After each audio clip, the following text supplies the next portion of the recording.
Assalamualaikum warahmatullahi wabarakatuh. Salam jumpa rekan-rekan mahasiswa. Senang sekali saya Fitri Triansa dapat kembali hadir menjumpai Anda pada program video pembelajaran penulisan naskah PR2. Kali ini kita akan membahas mengenai newsletter. Sebagaimana yang telah kita ketahui bersama bahwa newsletter merupakan salah satu daripada naskah PR. Nah, newsletter sendiri adalah host jurnal. Artinya sebuah artikel yang dipublish secara terbatas untuk kalangan sendiri, tidak untuk diperjualbelikan ataupun informasi bersifat pribadi. Nah, biasanya newsletter itu diterbitkan secara berkala. Artinya bisa saja diterbitkan secara 3 bulan, 6 bulan gitu ya, secara berkala yang diperuntukkan bagi karyawan. Fungsinya apa sih newsletter itu dibuat? Fungsinya adalah sebagai media informasi ataupun media komunikasi bagi karyawan dengan pun publik eksternal, ataupun sebagai gambaran bagi publik eksternal mengenai kegiatan-kegiatan yang dilakukan oleh perusahaan. Nah, isi newsletter sendiri ada macam-macam ya, terutama ada kegiatan mengenai perusahaan, kemudian juga ada informasi mengenai lowongan pekerjaan, kemudian juga ada tentang achievement. Nah, kegiatan-kegiatan sendiri tadi juga banyak ragamnya, misalkan kegiatan charity, kegiatan CSR, kemudian employee gathering gitu. Nah, itu merupakan salah satu kegiatan-kegiatan yang berada dalam newsletter. Dalam menulis sebuah artikel juga memiliki 4 corak ya. Jadi ketika teman-teman menulis artikel itu ada 4 coraknya. Yang pertama adalah narasi. Narasi artinya ketika kalian membuat sebuah tulisan ataupun artikel, mulailah dari hal-hal yang sifatnya urutan waktu.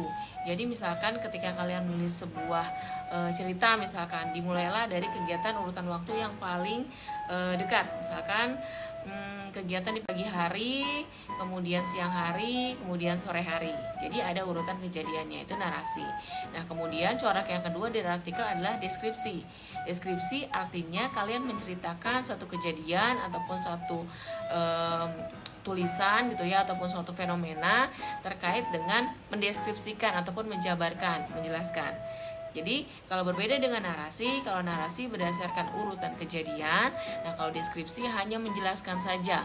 Misalkan kita membahas tentang kota Jogja misalkan. Nah, kita mendeskripsikan kota Jogja itu merupakan salah satu kota yang berada di wilayah Jawa Tengah misalkan. Nah, itu deskripsi.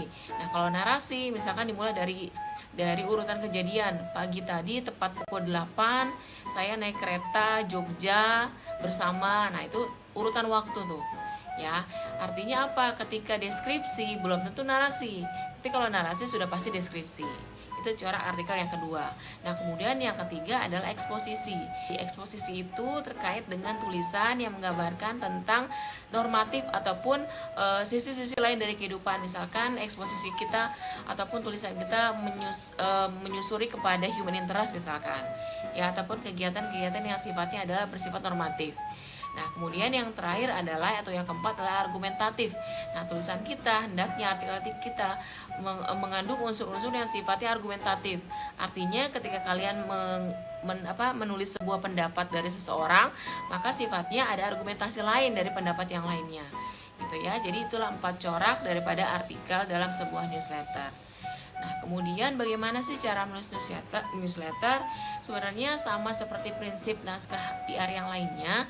Ketika kalian menulis sebuah artikel yang kemudian dipublish di media ataupun dipublish bagi masyarakat ataupun bagi kalangan internal sekalipun, itu hendaklah memperhatikan beberapa pakem ya. Salah satunya misalkan buatlah sebuah tulisan yang memang bermanfaat ataupun memiliki news value, ada nilainya. Kemudian bersifat informatif, bahasanya tidak bertele-tele, kemudian juga tidak menggunakan bahasa yang tidak dimengerti oleh orang lain. Artinya gunakan bahasa yang sifatnya memang berada di circle kalian ataupun di lingkungan itu sendiri, gitu ya. Nah, poinnya adalah newsletter ini host jurnal ataupun in-house magazine. Artinya ini artikel diperuntukkan bagi kalangan internal ataupun kalangan terbatas. Itu kuncinya. Berikut ini merupakan contoh-contoh daripada newsletter yang teman-teman bisa pelajari ataupun bisa amati.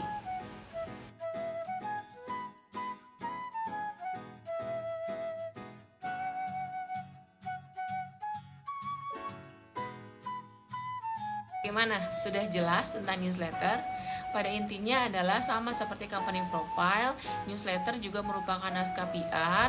Yang bedanya adalah jika company profile tidak hanya bagi publik internal, tapi juga publik eksternal. Nah, kalau newsletter itu diperuntukkan hanya bagi publik internal saja, ataupun bagi hal-hal ataupun bagi orang-orang yang berada di circle perusahaan itu sendiri. Jika teman-teman sudah memahami mengenai newsletter, maka selanjutnya akan ada tugas nih. Nah, ini merupakan tugas terakhir ya bagi mata kuliah ini ya. Artinya teman-teman kemarin sudah melakukan penulisan artikel, kemudian juga sudah membuat company profile, kemudian membuat iklan corporate. Nah, kali ini tugas yang terakhir adalah kalian diminta membuat sebuah newsletter. Nah, tugas ini dibuat secara berkelompok. Artinya kelompoknya sama halnya dengan kelompok company profile kemarin ya. Dan perusahaannya pun masih fiktif. Perusahaannya masih sama dengan perusahaan company profile kemarin. Jadi silakan buat naskah newsletternya, kegiatannya apa saja, mulai dari mungkin kegiatan charity, ataupun kegiatan amal, kegiatan CSR, gathering, employee gathering, family gathering, misalkan kalau lingkupnya adalah pada perusahaan. Nah, silakan kalian buat, rembuk dengan teman-teman, desain dengan baik. Kemudian pada minggu depan asistensikan dengan dosen. Ya, jadi minggu depan teman-teman sudah bawa sketsanya atau naskahnya beberapa artikel, kemudian asistensikan kepada dosen masing-masing di kelas untuk direview dan diberikan masukannya.